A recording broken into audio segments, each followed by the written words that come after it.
नमस्कार दोस्तों, आप सभी का स्वागत है द नेटवर्क मार्केटिंग एकेडमी में। आप इस वीडियो पर आए हैं तो डेफिनेटली ये बात तो तय है कि आप नेटवर्क मार्केटिंग में सफल होना चाहते हैं। और हमने भी ये चैनल इसीलिए बनाया है, ऐसे वीडियोस इसीलिए बना रहे हैं ताकि हम आप जैसे लोगों को नेटवर्क मार्केटिंग में जल्द से जल्द सफल कर पाएं, ऐसे टिप्स बता पाएं, ऐसी जानकारी दे पाएं जिससे आप जल्द से जल्द नेटवर्क मार्केटिंग में सफल हो। और इसीलिए नेटवर्क मार्केटिंग की बाइबल, गीता, कुरान मानी जाने वाली सवाल ही जवाब है बुक, जो कि एलन पीस द्वारा लिखी गई है, उस बुक के हिसाब से मैं इस वीडियो में आज आपको बताने वाला हूं। कहीं आप भी तो वो 10 गलती नहीं कर रहे हैं जो कि पीछे से आपको खींच रही है, आपको डायमंड नहीं बनने दे रही, आपको नेटवर्क मार्केटिंग में सफल नहीं होने दे रही है। सबसे पहली गलती दोस्त आप कर रहे हैं कि आप कम लोगों से बात कर रहे हैं अपने बिजनेस के बारे में, अपने प्लान के बारे में। इसे बढ़ा दीजिए। द लॉ ऑफ एवरेज बोलता है कि अगर आप एक दिन में 5 लोगों को प्लान दिखाते हैं तो उसमें से सिर्फ एक ही ज्वाइनिंग मिलेगी। एक कंसिस्टेंसी मेंटेन करके रखना पड़ेगी कि एक दिन में इतने प्लान तो दिखाने हैं। द लॉ ऑफ एवरेज के हिसाब से उस एवरेज को अगर आप मेंटेन करते जाएंगे, उस कोशिशों को अगर आप मेंटेन करते जाएंगे तो आपके रिजल्ट भी आते चले जाएंगे, वो रिजल्ट भी नहीं रुकेंगे। फॉर एग्जाम्पल, अगर आप एक दिन में 5 प्लान दिखाते हैं तो आपको एक ज्वाइनिंग मिलना ही है। तो कभी भी दिन में 5 प्लान से कम मत दिखाइए, उससे ज्यादा ही दिखाइए। कभी भी अपने एवरेज को कम मत कीजिए, हमेशा आपके एवरेज से बढ़कर के आपने काम करना है। ऑब्वियस सी बात है, जितने कम लोगों से आप अपने बिजनेस के बारे में बात करेंगे उतनी कम ज्वाइनिंग आपको मिलेगी और उतने ही डीमोटिवेट आप होते चले जाएंगे। दूसरी गलती आप ये कर रहे हैं कि आप जब भी प्लान दिखा रहे हैं तो आप अपने प्रोस्पेक्ट को अपने बारे में नहीं बता रहे हैं। दोस्तों, अपने बारे में जरूर बताइए, अपने आप को इंट्रोड्यूस कीजिए, क्योंकि जब आप अपने बारे में उसे बताते हैं तो वो प्रोस्पेक्ट आपके बारे में जानता है, आप पर विश्वास करने लगता है, आप उसे पसंद आने लगते हैं। और जब आप प्रोस्पेक्ट को पसंद आने लगेंगे तो आपका प्लान भी उसे पसंद आएगा। दोस्त, तीसरी गलती जो आप कर रहे हैं वो ये कि उस प्रोस्पेक्ट के प्राइमरी मोटिवेटिंग फैक्टर को पहचान नहीं पा रहे हैं। आप उसके प्राइमरी मोटिवेटिंग फैक्टर को पहचानिए कि क्या चीज है जो उसे लाइफ में मोटिवेट करती है, ऐसी क्या चीज है जिसे वो पाना चाहता है। सपोज करें वो लाइफ में फाइनेंशियल सिक्योरिटी पाना चाहता है, लेकिन आप उसे पार्ट टाइम इनकम के बारे में बता रहे हैं। क्या वो आपसे ज्वाइन होगा? कभी भी नहीं ज्वाइन होगा। ये बात जानना बहुत ज्यादा जरूरी है कि वो लाइफ में चाहता क्या है, और उस हिसाब से अगर आपने प्लान दिखा दिया तो वो आपके पीछे आएगा ज्वाइनिंग देने के लिए। दोस्त, चौथी जो गलती आप कर रहे हैं कि आप अपने प्लान से उस प्रोस्पेक्ट को कनेक्ट नहीं कर रहे हैं। जब भी आप प्लान दिखाते हैं तो क्या सिर्फ आप ही आप बोलते जाते हैं? क्या उसे बोलने का मौका दिया जाता है? क्या उसे अपनी फीलिंग्स शेयर करने का मौका दिया जाता है? आप ये देखिए कि सामने वाला कितना बोल रहा है। अगर सामने वाला आपसे ज्यादा बात कर रहा है, ज्यादा क्वेश्चन पूछ रहा है तो डेफिनेटली वो ज्वाइन होगा।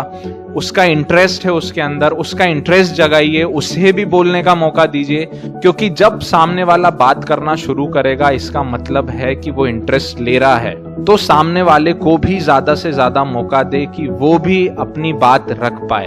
अगर वो ऐसा नहीं कर रहा है तो आप उससे क्वेश्चन कीजिए, आप उसे उत्साहित कीजिए कुछ पूछने के लिए। अगली जो गलती आप शायद अनजाने में कर रहे हैं, कहीं आप प्लान बहुत तेजी से तो नहीं दिखा रहे हैं, या फिर आप प्लान बहुत स्लो तो नहीं दिखा रहे हैं। आपका प्रोस्पेक्ट जैसा है उसके हिसाब से अपने प्लान दिखाने की स्पीड को मेंटेन करना बहुत ज्यादा जरूरी है। अगर आप बहुत तेजी से बताएंगे लेकिन प्रोस्पेक्ट ऐसा है कि वो आराम से समझता है तो वो बिल्कुल नहीं समझेगा। अगर प्रोस्पेक्ट ऐसा है कि उससे ज्यादा इंफॉर्मेशन ज्यादा स्पीड से चाहिए लेकिन आप धीरे धीरे बता रहे हैं तो वो बोर हो जाएगा।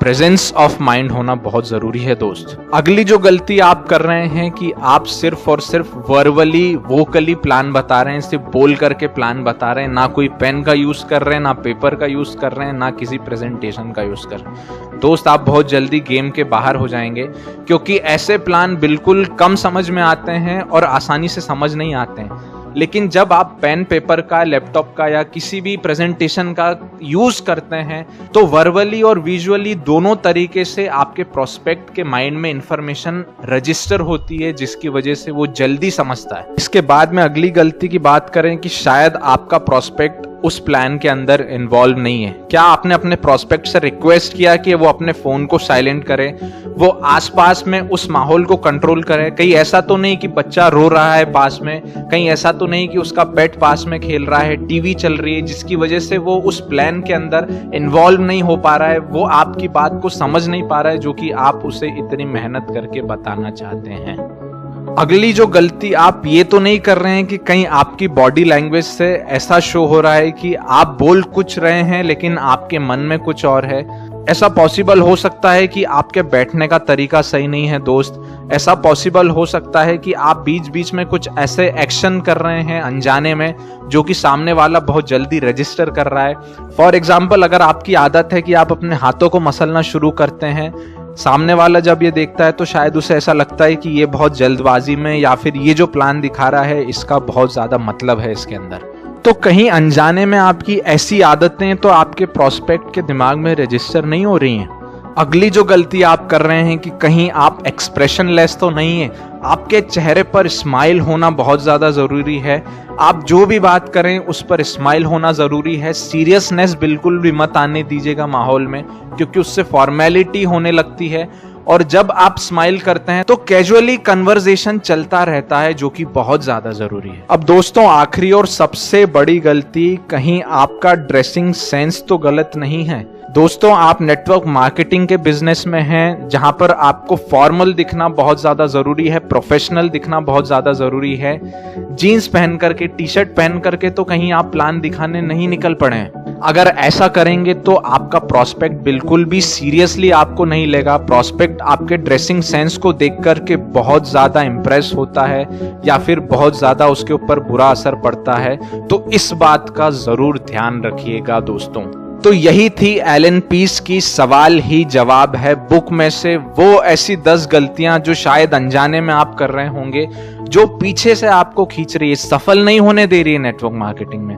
तुरंत अपनी इन गलतियों को सुधारिए। अगर आप सफल होना चाहते हैं तो तुरंत जुड़ जाइए हमसे, तुरंत इस चैनल को सब्सक्राइब कर लीजिए, इस वीडियो को लाइक कर दीजिए। और एक सवाल मैं आप लोगों से पूछना चाहता हूं, जिसका जवाब आप मुझे कमेंट में जरूर देना कि आपको क्या लगता है 2020 में नेटवर्क मार्केटिंग इंडस्ट्री ग्रो करेगी या फिर नीचे जाएगी?